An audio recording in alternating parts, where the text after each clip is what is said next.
have a congenital aortic bicuspid valve, which I'd been living with for many years, but they were watching it, and when things got to a certain measurements of the heart, then it was time to have an operation. I had some chest pain. I was in the having an angiogram, and I was expecting they were going to say, okay, we're going to do angioplasty again, as we had done on 2 previous occasions, and surprisingly, the person doing it said, well, gee whiz, I don't think we're going to be able to do angioplasty this time with the stents. We're going to need to do surgery. And I was kind of so shocked. I said to him, well, surgery, you mean heart surgery? And he said, well, yeah, what kind of surgery do you think we'd be talking about? I needed at least 3 bypasses, which ultimately turned out to be 5. So at that point, that's when things started to become surreal. I expected something up to the point of the angiogram.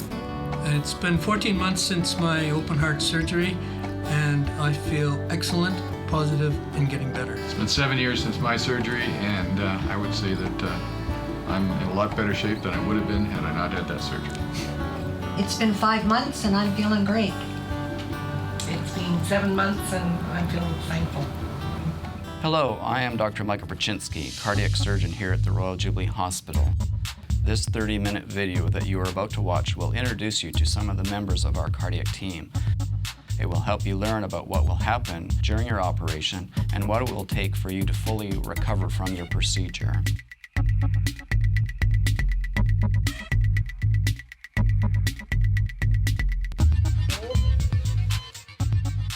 When people have all of their major fuel lines diseased with critical blockages, we do this operation to really try to accomplish 3 goals.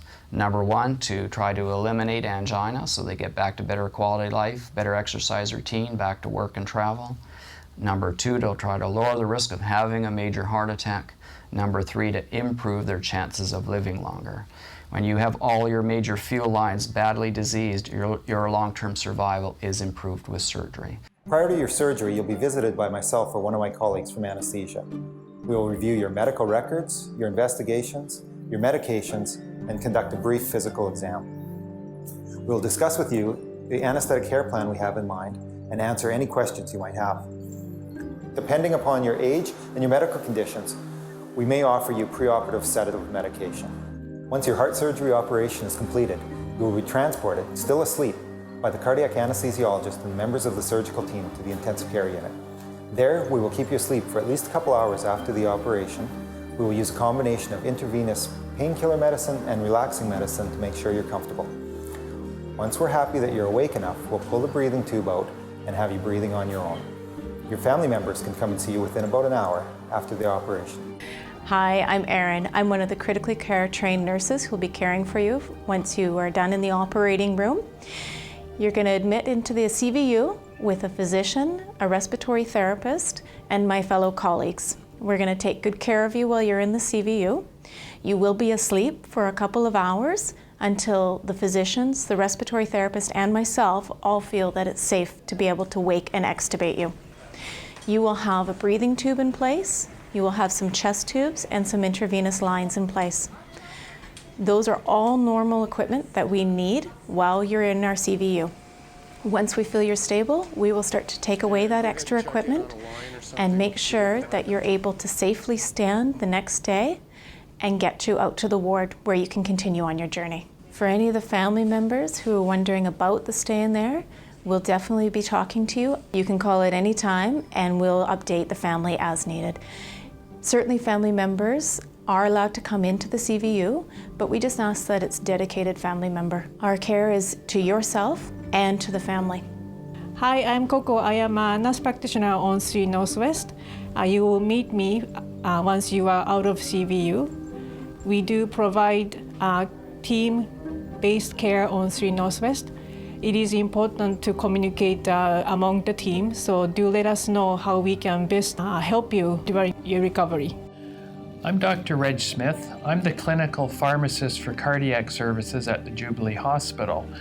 I might see you before your surgery in the coronary care unit where you may be having a coronary angiogram, and maybe started on medicines to help reduce your risk of future heart attacks and blockages in the coronary arteries.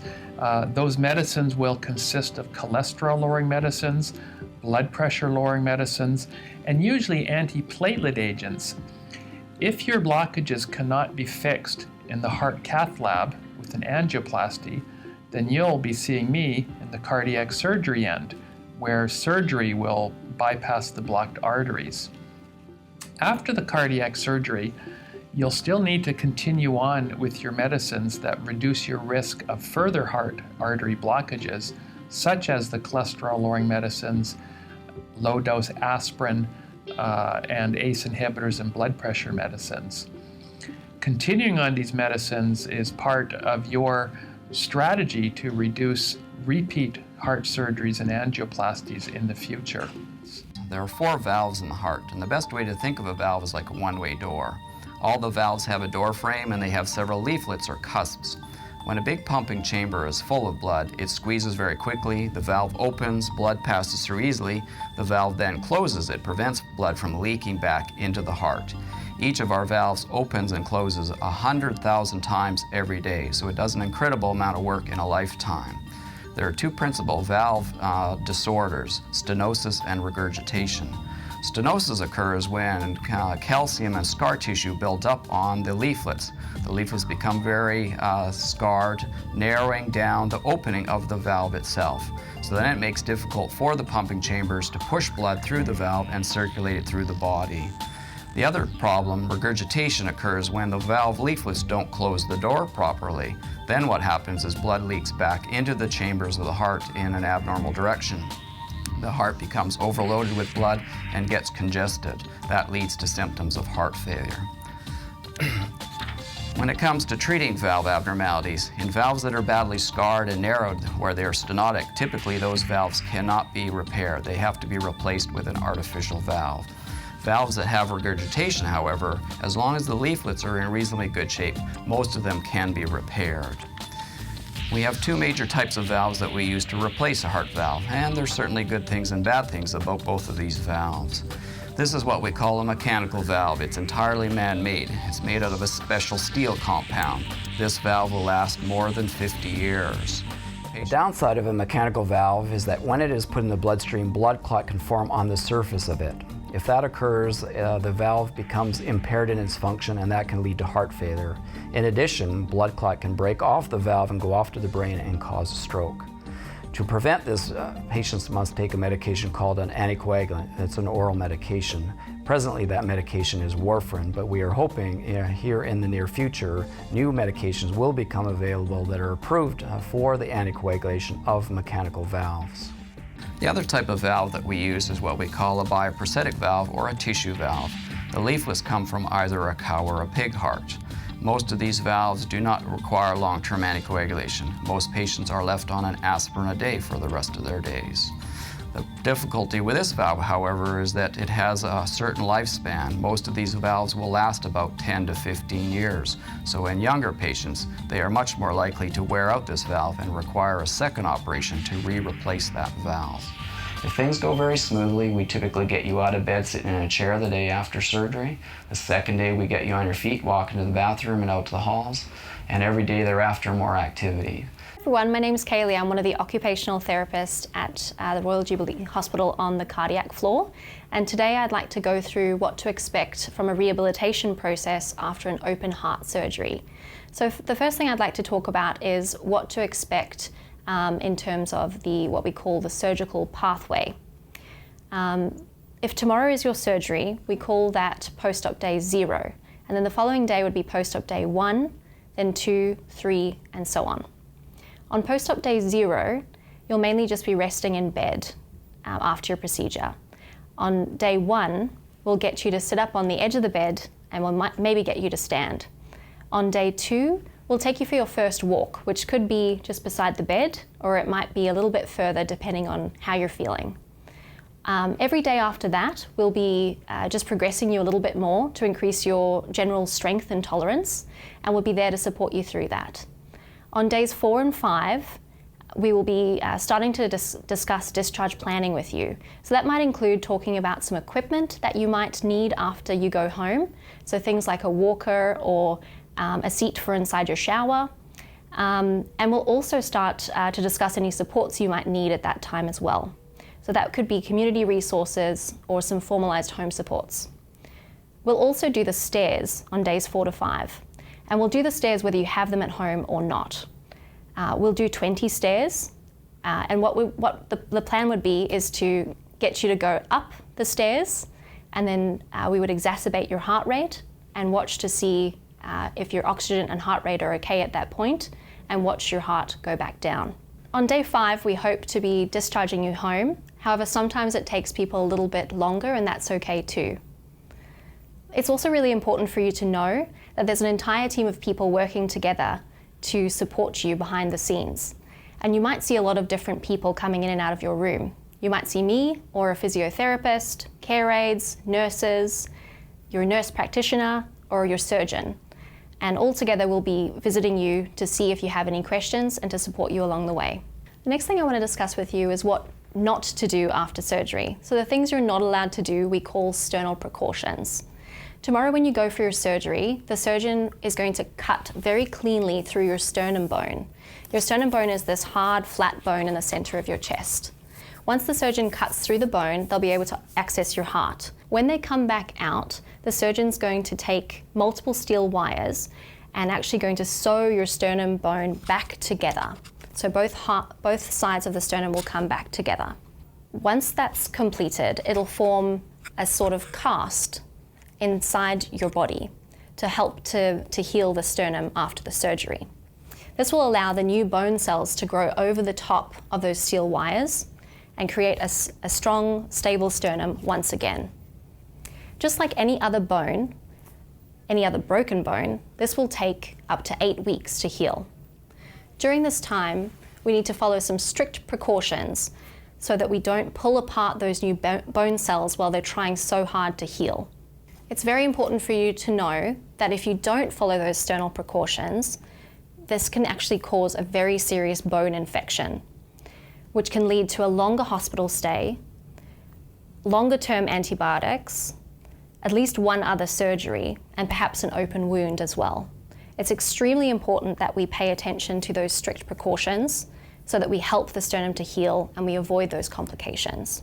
The precautions after surgery include no pushing, no pulling, no lifting of anything greater than 5 pounds, and no big movements that are going to pull your chest apart.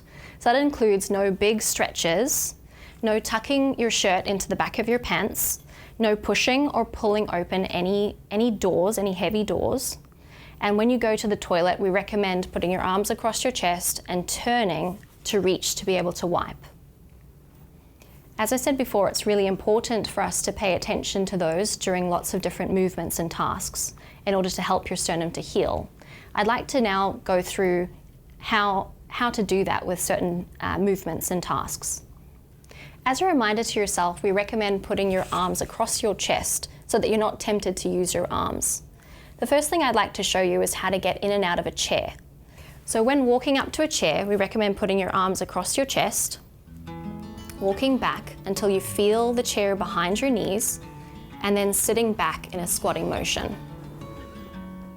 When you get back out of the chair, we again recommend putting your arms across your chest, keeping your feet flat on the floor, but a little bit behind your knees, stepping or walking your hips closer to the edge of the chair, and then once you're ready, rocking forward and back to create some momentum, and then when you're ready, pushing through your legs to stand back up. The next thing I'd like to show you is how to get in and out of a hospital bed. This is a typical hospital bed. So we recommend walking over to the bed, putting your arms across your chest, making sure that you're at a good height along the bed so that your head will hit the pillow. For me, that's a bit higher. For someone who's a bit taller, it would be lower. So find your spot. Make sure that you feel the bed behind your knees so you know where you're going, and then sit back in a squatting motion. Next, we want you to fall down onto your shoulder, not onto your elbow. and your legs will automatically want to come up. So fall down onto your shoulder like a tall, heavy tree. Once your legs are on the bed, we're going to use your legs to actually move your body over. So rolling onto your back and lifting your hips as you need to get yourself into a comfortable position. Once you're at rest in the bed and you want to get out of bed again, we recommend doing the opposite. So put your arms across your chest and raise up your knees. We then want you to do that lifting motion with your hips again, which is called bridging. Also feel free to lift your upper body as you need to get closer to the edge. Once you're close to the edge, we recommend rolling onto your side, so rolling onto your shoulder. Allow your legs to slip off the edge of the bed and trust yourself. The next thing we want you to do is use your upper hand to push either on the bed rail or on the bed itself to get yourself up.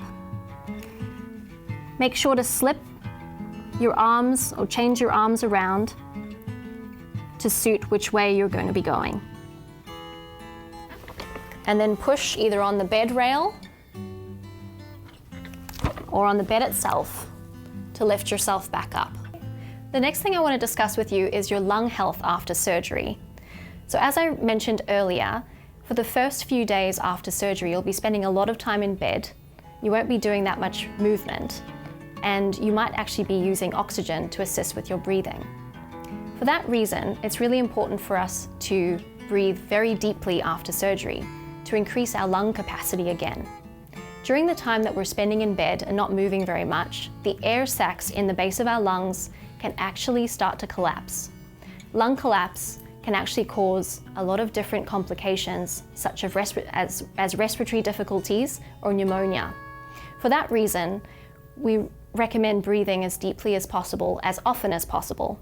And that's where this contraption comes in handy. So this is called an incentive spirometer, which means basically it's just to encourage you to breathe. Things to note, there is a long tube and a mouthpiece. You plug the opposite end into the nozzle in the center. There are 2 sad faces and 1 smiley face. The smiley face is in the center. What we recommend doing is breathing out into the room and then breathe in or suck into the mouthpiece for as long as possible and breathe as deep as possible. We recommend counting your seconds to see how long you can handle that. And keep the ball in the smiley face as long as you can. So I'm going to go ahead and show you how to use it.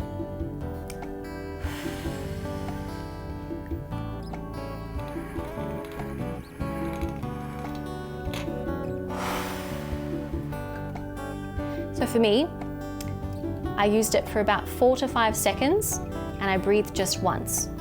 It's very important for you to take note of how often you're breathing and how deep you're breathing.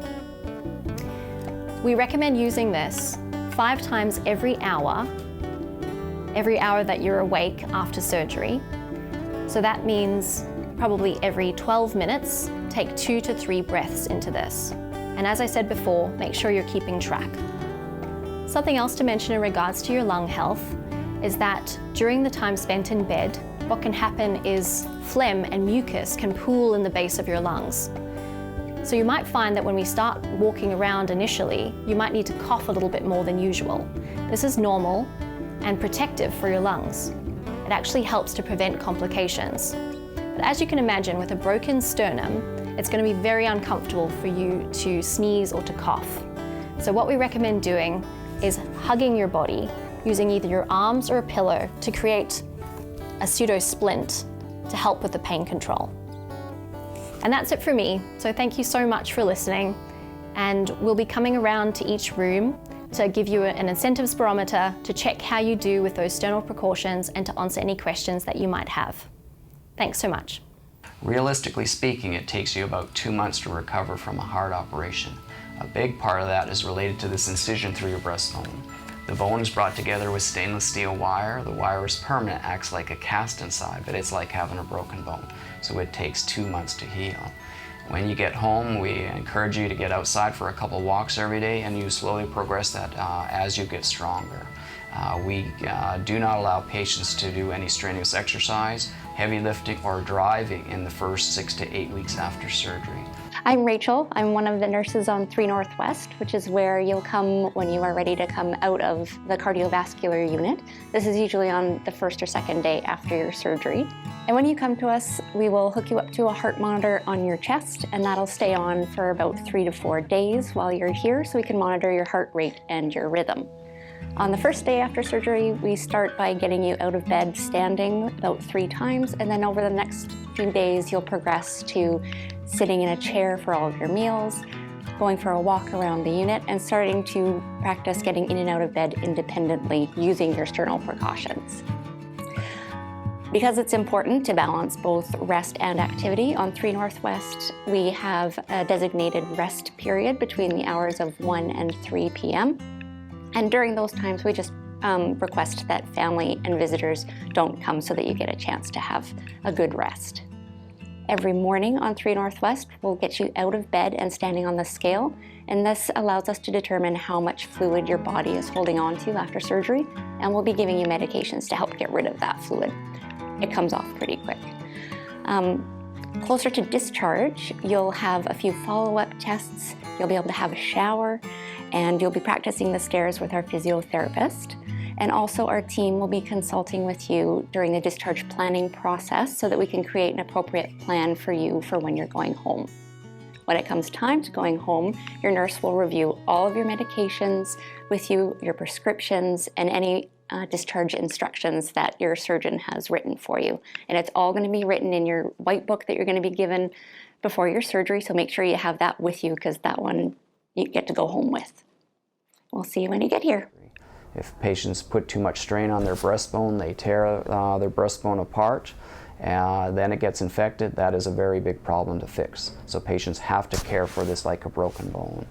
When you get out at 6 to 8 weeks, you get seen by the cardiology staff and the surgeons. If we're happy with everything, we then clear you to get back to a more strenuous exercise. Then you're safe to drive, travel, return to work. The First Open Heart Society is a nonprofit charitable organization that was formed in 1973, so it's been around for a number of years. The main objective at that time was to provide support to those patients about to undergo heart surgery, and to have that support come from those that had already had heart surgery, so they have already walked the path. These little heart pillows are made by several ladies in our society, and they are primarily used to assist the physiotherapy people.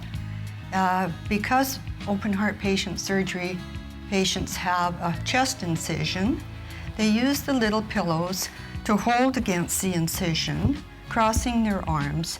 This is to remind them not to use their arms when getting up out of chairs. The house is available for all cardiovascular patients' families from all over BC. We get them way up from Prince George, all over BC. And hopefully people will want to come and stay here because of the convenience of it all. Hi, I'm Chuck Pusateri, and I'm here at Royal Jubilee Hospital.